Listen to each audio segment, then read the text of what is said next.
আলহামদুলিল্লাহ। এটি কুকুৰ আল্লাহৰ জান্নাতত যাব ইমান ওয়ালা সকলৰ খাতিৰত। তাম পৃথিৱীত যিমান হালাল জানোৱাৰ আছে গোটেইখিনি হালাল জানোৱাৰৰ ভিতৰত এজনী উটনি 10 মাহ গৰ্ভৱতী উটনি নবী সাল্লাল্লাহু আলাইহি সাল্লামৰ খাতিৰত আল্লাহৰ জান্নাতত যাব। এটো আপোনাৰ মোৰ কথা নহয়, আল্লাহ পাকে কোৰআনত আলোচনা কৰিছে। বিসমিল্লাহির রহমানির রহিম ওয়া ইলা থামুদ আখাহুম সালিহা ক্বালা ইয়া কওমি ইবুদুল্লাহা মা লাকুম মিন ইলাহিন গায়রু ক্বাদ জাআকুম বায়িনাতুম মির রাব্বিকুম হাযিহি নাকাতুল্লাহ লাকুম আয়াতান ফাযারুহা تأكل في أرض الله ولا تمسوها بسوء فيأخذكم عذاب أليم سبحان الله سبحان الله। গোটেই পৃথিবীত যিমান গছ গছনি আছে বন বনানি আছে সব গছ গছনিৰ ভিতৰত মাত্ৰ এটি খেজুৰৰ গছ আল্লাহৰ জান্নাতত যাব। এই গছজোপা হুজুৰে পাক সাল্লাল্লাহু আলাইহি সাল্লামৰ খাতিৰত যাব। যেতিয়া মসজিদে নববী একেবাৰে সৰু সুৰা আছিলে, আল্লাহৰ নবীৰ জামানাৰ মসজিদে নববীৰ এতিয়াও চিন আছে। এই পিণ্ডত পৰি অকমান বহল হ'ব, দীঘল হ'ব, সৰু আছিলে। 200-250 সাহাবাই নামাজ পঢ়িছিলে। কিন্তু বৰ্তমানে মসজিদে নববী ইমান বহল হৈছে, হৰম প্লাস কৰি পেলাই এক জমাতত 6,90,000 মানুহে নামাজ পঢ়িব পাৰে। সুবহানাল্লাহ নকব, জোৰে কক সুবহানাল্লাহ। মোৰ দোস্তসকল বুজুৰ্গসকল, আপোনালোকে দুৰ্বল হৈ পৰিলে কিয়? এই সপ্তাহত কিবা খাব পাইছে না নাই? অলপ মাজে মাজে সুবহানাল্লাহ ক'ব লাগিব। এবাৰ সুবহানাল্লাহ ক'লে আল্লাহ পাকে সেই ব্যক্তিজনৰ কাৰণে জান্নাতত এজোপা গছ ৰুই দিব। তিৰমিজি শৰীফৰ হাদিস। মহতৰম দোস্ত বুজুৰ্গসকল, সেই খেজুৰৰ গছজোপাত এনেকৈ আউজি পেলাই আল্লাহৰ নবীয়ে সেই সময়ত মসজিদে নববীত খুতবা পাঠ কৰিছিলে। এই খেজুৰৰ গছজোপা আল্লাহৰ জান্নাতত যাব। বুখাৰী শৰীফৰ ৰিৱায়ত। য'ত খেজুৰৰ গছ আছিলে ইয়াত বৰ্তমানে পোষ্ট কৰি দিছে। 8টা স্তম্ভ আছে মসজিদে নববীৰ ভিতৰত। রৌজাতুম মির রিয়াজিল জান্নাহ, তাত লিখা আছে 8টা স্তম্ভ আছে। ইয়াত হজি সকলে 2 রাকাত নামাজ পঢ়িব লাগে।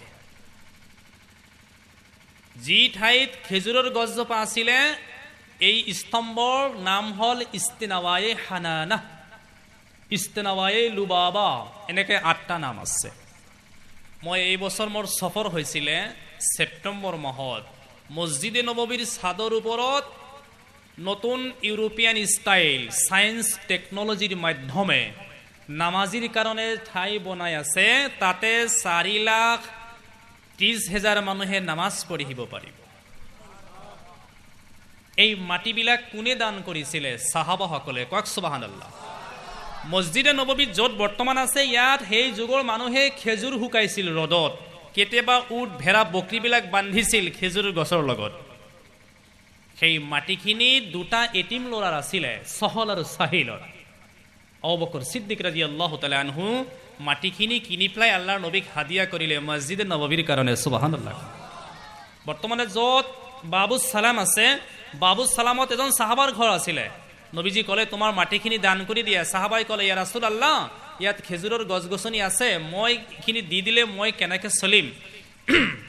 মোৰ বন্ধুসকল, আল্লাহৰ নবী সাল্লাল্লাহু আলাইহি সাল্লামে ঘোষণা কৰিলে, হে মোৰ সাহাবী, তুমি যদি এই মাটিখিনি মসজিদে নববীৰ কাৰণে দান কৰি দিয়া, তোমাৰ কাৰণে মই ৰাসূলুল্লাহ আল্লাহ পাকৰ ওচৰত সুপাৰিশ কৰি পেলাই জান্নাতত এটি ঘৰ তৈয়াৰ কৰি দিম। মোৰ দোস্তসকল বুজুৰ্গসকল,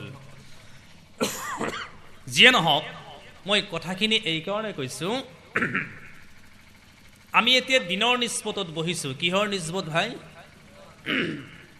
মৰনে কে বাদ কিয়া হোগা, এই কিতাপত লিখিছে কিয়ামতৰ দিনা বহুত মানুহে নিজৰ আমলৰ কাৰণে জান্নাতত যাব নোৱাৰিব, হয়তো কাৰোবাৰ খাতিৰত যাব। কক সুবহানাল্লাহ। কাৰোবাৰ মাদ্ৰাছাৰ লগত বৰ মৰম আছে, কোৰাণ শৰীফৰ লগত মৰম আছে, উলামাই দিনৰ লগত মৰম আছে, আলিমসকলক মৰম কৰে। এই মৰমৰ কাৰণে আল্লাহ পাকে তেওঁক জান্নাতত দিব। কাৰোবাৰ এনেকুৱা আছে তেওঁ মগনীয়া ভিকাৰী বিলাকক মৰম কৰে, দান খয়ৰাতত ভাল, তেওঁৰ বেলেগ একো নেক আমল নাই, কিন্তু এই দান খয়ৰাতৰ খাতিৰে আল্লাহ তেওঁক জান্নাত দিব। সুবহানাল্লাহ। মোৰ বন্ধুসকল, আল্লাহ পাক পুরোমারে দিগারে আলমে পবিত্র কোরআন শরীফ সূরাতুল কিয়ামত আল্লাহ ঘোষণা করে দিলে, বিসমিল্লাহির রহমানির রহিম, লা উকসিমু বিয়াউমিল কিয়ামা।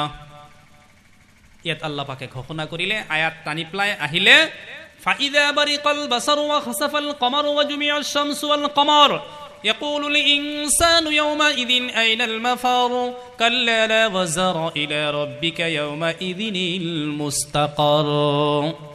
মোর বন্ধুসকল, যেদিনাখন কিয়ামত কায়েম হয়ে যাব, আল্লাহ পাক পুরোমারে দিগারে আলমে হাদিস শরীফের রিওয়ায়াত, আল্লাহ পাক পুরোমারে দিগারে আলমে আল্লাহ নবী ঘোষণা করিলে, আল্লাহ পাক পুরোমারে দিগারে আলমে এই পৃথিবীখনক আল্লাহ প্রশ্ন করিব, হে পৃথিবী আইনা আরদুকে, তোমার জমিন বিলাক কত আছে, তুমি হাজির করে দিয়া। জোরে কক সুবহানাল্লাহ। মোর বন্ধুসকল, আল্লাহ পাক পুরোমারে দিগারে আলমে এই জমিনক কিয়ামতের দিনা হুদিব, ইয়াউমা ইদিন তুহাদ্দিসু আখবারাহা বিআন্না রাব্বাকা আওহা লাহা ইয়াউমা ইদিন ইয়াসদুরুন নাসু আশতাতান লিয়ুরাউ আমালাহুম। মোর ভাই সকল, মোর বন্ধু সকল, এই জমিনক, এই মাটিক আল্লাহ পাকে সুধিব, তোমাৰ ভিতৰত কি কি খবৰ আছে তুমি কৈ দিয়া। মনত ৰাখিব মুছলমানসকল, কিয়ামতৰ দিনা মুসিবতৰ সময়ত আল্লাহ পাক পুৰোমাৰে দিগাৰে আলমে আপোনালোকৰ এই ঠাইখিনিৰ নাম কি? মোৰ ভাইসকল, মোৰ বন্ধুসকল, ইয়াৰ মাটিখিনিক আল্লাহ সুধিব, হে মাদ্ৰাসাৰ মাটি, তোমাৰ ভিতৰত কি কি খবৰ আছে মই ৰব্বুল আলামিনক তুমি জনাই দিয়া। সেই কিয়ামতৰ দিনা এই মাটিখিনিয়ে আল্লাহ পাক পুৰোমাৰে দিগাৰে আলমক জনাই দিব, হে আল্লাহ, সেই এলাকাৰ অসংখ্য মানুহখিনি মোৰ ওপৰত বহি বহি দিনৰ কথা শুনিছিলে, আল্লাহ সেই সকল মানুহক আপুনি ক্ষমা কৰি দিয়ক। গতিকে মোৰ দোস্তসকল, বুজুৰ্গসকল, ইয়াত দিনৰ নিস্পতত আমি বহিছো, আমাৰ সৌভাগ্য হয় না নাই কওকচোন বুজুৰ্গসকল, দোস্তসকল। এতিয়া কথা হ'ল, মই বেছি দীঘলীয়া বয়ান নকৰোঁ, মই ৰাতি কিবা কাৰণত ৰাতি গুচি যাব লাগিব, ইয়াৰ পৰা মোৰ প্ৰায় 250 কিলোমিটাৰ হ'ব, বেছি দীঘলীয়া নকৰোঁ। এতিয়া কথা হ'ল, আমি ইয়াত দিনৰ নিস্পতত বহিছো, কিহৰ নিস্পত ভাই? মোৰ বন্ধুসকল, আল্লাহ নবী সাল্লাল্লাহু আলাইহি সাল্লামে ঘোষণা কৰি দিলে, যি মুমিন মুছলমানে ইখলাসৰ সৈতে দিনী মজমুআত বহি যাব, আল্লাহ রাব্বুল আলামিন সেই সকল ব্যক্তিক আল্লাহ 5টা পুরস্কার দি দিব। ভাই, আল্লাহ দিয়া পুরস্কার আমাক লাগে না নাই? লাগিব ইনশাআল্লাহ। কাক কাক লাগে ইনশাআল্লাহ ভাই? আমার সকলরে প্রয়োজন, কক আলহামদুলিল্লাহ।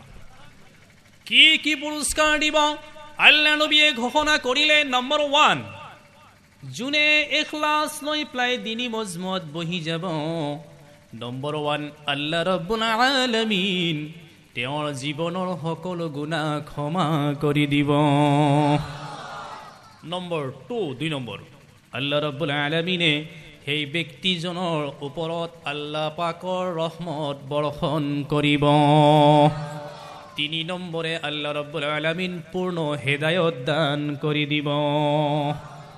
দিনী আলোচনাত হেদায়ত আছে, দিনী বৈঠকতহে হেদায়ত, school, college, university, English academy এইবিলাকত হেদায়ত নাই। হেদায়ত ক'ত আছে ভাই? দিনী মজমুআত। ক'ত আছে ভাই? আমি দিনী মজমত বহিছো, আল্লাহ আমাক পূৰ্ণ হেদায়েত দিব। কক আমিন আমিন আমিন। 4 নম্বৰ আল্লাহ নবী সাল্লাল্লাহু আলাইহি সাল্লামে ঘোষণা কৰিলে, হে নবী মুহাম্মদ সাল্লাল্লাহু আলাইহি সাল্লাম আপুনি কৈ দিব পাৰে, নম্বৰ 4 জুৰে দিনী মজমত বহি যাব, আল্লাহ ৰাব্বুল আলামিন তেওঁৰ কাৰণে জাহান্নামৰ জুই হাৰাম কৰি দিব। নম্বৰ 5 আল্লাহ ৰাব্বুল আলামিন তেখেত সকলৰ কাৰণে জান্নাত তৈয়াৰ কৰিব। ভাই আল্লাহৰ জান্নাত লাগিবনে আমাক? এটি কিতাপ লিখিছে আল্লামা জুলফিকাৰ ৰহমতুল্লাহ আলাইহি, জান্নাত কে হাসিন মুনাজিৰ। এই কিতাপত লিখিছে জান্নাতৰ এটি আঙুৰ ফল 12 হাত লম্বা হ'ব, দীঘল হ'ব। কক আলহামদুলিল্লাহ। আৰু জান্নাতত কমলা টেঙা আছে না, আপোনালোকে কি কয়? কমলা। কমলা টেঙাৰ বাকলি এটাৰ ভিতৰত, বাকলটোৰ ভিতৰত এটা বস্তি থাকিব পাৰিব। কক সুবহানাল্লাহ। বুজুৰ্গসকল, দোস্তসকল, দিনী মজমত বহিলে আল্লাহ কি দিব? জান্নাত দিব। এইবাৰ ইমান ফজিলত, ইমান বৰকত, ইমান সোৱাব, বহিলেই 60,000 সোৱাব, বহিলেই 5টা পুৰস্কাৰ, কিন্তু এটা চৰ্ত আছে। কি আছে? এনেই নহ'ব। সেই চৰ্তটো হ'ল ইন্নামাল আ'মালু বিন্নিয়াত কামা মাৰৰা ফিল বুখাৰী, বুখাৰী শৰীফৰ প্ৰথম হাদিছ। আমি ইয়াত আটায়ে এখলাছ লৈ পেলাই বহিব লাগিব। এখলাছ মানে হ'ল মনটো পৰিষ্কাৰ কৰা, ভাল মন লৈ বহিব লাগিব। কক আলহামদুলিল্লাহ। ভাই এখলাছৰ কিমান দাম, ভাল মনেৰে কাম কৰিলে কিমান বেছি সওয়াব হ'ব। আল্লামা জুলফিকাৰ রহমতুল্লাহ এখন কিতাপ লিখিছে আহলে দিলকে তড়পা দেনে वाले ওয়াকিয়াত। এই কিতাবত ঘটনাটো লিখিছে, হযরতে নবী মুসা আলা নবীন আলাইহিস সালাতু ওয়াস সালামক আল্লাহ পাকে মিছৰবাসীৰ কাৰণে বনি ইছৰাইলৰ নবী বনাইছিল। কাৰ নবী? এটা সময়ত মিছৰত বিৰাট অভাৱে দেখা দিছিলে। ৰ'দৰ তাপত সব শস্য আদি জ্বলি পৰি সৰখাৰ হৈ গৈছিল। খাদ্যৰ অভাৱত ল'ৰা ছোৱালী, শিশু, মহিলাসকলে আৰ্তনাদ কৰিছিলে। সেই সময়ত মুছা আলাইহিস সালামৰ এজন উম্মত এদিনাখন ৰাস্তাৰে গৈ থাকোঁতে দেখিলে ৰাস্তাৰ ওচৰতে এটি বিৰাট ডাঙৰ ওখ বালা মাটিৰ টিলা। টিলা বুজি পাইছে? বালা মাটিৰ এই টিলা, বালা মাটিৰ টিলা দেখা পাই মুছা আলাইহিস সালামৰ উম্মতজনে কবলৈ ধৰিলে, হে আল্লাহ, বৰ্তমানে গোটেই মিছৰত যি অভাৱ, মোৰ হাতত যদি এই টিলা বৰাবৰ আটা থাকিলেহেঁতেন, ৰুটি বনোৱা আটা থাকিলেহেঁতেন, মই প্ৰত্যেক অভাৱী দুখীয়াৰ ঘৰে ঘৰে আটাবিলাক পৌঁছাই দিলোহেঁতেন। মোৰ বন্ধুসকল, আল্লাহ পাক পৰমাৰে দিগাৰে আলমে জিব্ৰাইল আমিন সাল্লাল্লাহু আলাইহি সাল্লামক কবলৈ ধৰিলে, জিব্ৰাইল তুমি যোৱা মোৰ এই বন্দাজনৰ আমল নামাত এই টিলা বৰাবৰ আটা সুদকাৰ সওয়াবখিনি লিখি দিয়া। সুবহানাল্লাহ, কক সুবহানাল্লাহ। গতিকে মোৰ দোস্তসকল, ইখলাছৰ সৈতে বহিলে সওয়াব বেছি হ'ব। কক আলহামদুলিল্লাহ। আমাক সওয়াব লাগে না নাই ভাই? সওয়াব লাগে। মোৰ বন্ধুসকল, কিয় সওয়াব লাগে? আল্লাহ পাক পরওয়ারদিগার আলমে পবিত্র কোরআন শরীফ 30 নম্বর পারা সূরা আবাসাত আল্লাহ পাকে ঘোষণা করিলে, আউযু বিল্লাহি মিনাশ শাইতানির রাজীম, ইয়াউমা ইয়াফিরুল মারউ মিন আখি ওয়া উম্মিহি ওয়া আবি ওয়া সাহিবাতিহি ওয়া বানিহি। যেদিনাখন কিয়ামত কায়েম হৈ যাব, মোৰ বন্ধুসকল, কিয়ামতৰ দিনা বহুত মানুহৰ এনেকুৱা অৱস্থা হৈ যাব, হিসাব নিকাচৰ পিছত এটি মাত্ৰ নেকিৰে অভাৱ হ'ব। কেইটা? মোৰ বন্ধুসকল, মোৰ ভাইসকল, সেই মানুহজনে গোটেই হাছৰৰ ময়দানত দৌৰি ফুৰিব এটা মাত্ৰ নেকিৰ কাৰণে। আল্লাহ পাক পৰমাৰদিগাৰ আলমে পবিত্ৰ কোৰআন শৰীফৰ আয়াতৰ জৰিয়তে তাফসীৰ বয়ানুল কোৰআনত লিখিছে, মুফাসসিৰিনে কিৰাম সকলে লিখিলে, মানুহ এজনে কি কৰিব? মাত্ৰ এটা নেকিৰ কাৰণে দৌৰি ফুৰিব। ইয়াউমা ইয়াফিৰুল মাৰউ মিন আখি। মানুহজন নিজৰ ভাই ককাইৰ ওচৰত যাব, আপন ভাইৰ ওচৰত গৈ পেলাই ক'ব, মোক এটি নেকিৰ প্ৰয়োজন। মোৰ বন্ধুসকল, মুফাসসিৰিনে কিৰামে লিখিছে, নিজৰ ভাই, আপন ভাই ভাইক কৈ দিব, তুমি মোৰ ভাই নহয়, তুমি মিছনীয়া, ইয়াৰ পৰা তুমি পলাই যোৱা, জলদি ভাগি যোৱা, তাড়াতাড়ি ইয়াৰ পৰা আঁতৰি যোৱা। জোৰে জোৰে কক নাউজুবিল্লাহ। মোৰ বন্ধুসকল, সেই সময়ত এই ব্যক্তিজনে কি কৰিব? ইয়াউমা ইয়াফিৰুল মাৰউ মিন আখি ওয়া উম্মিহি ওয়া আবি।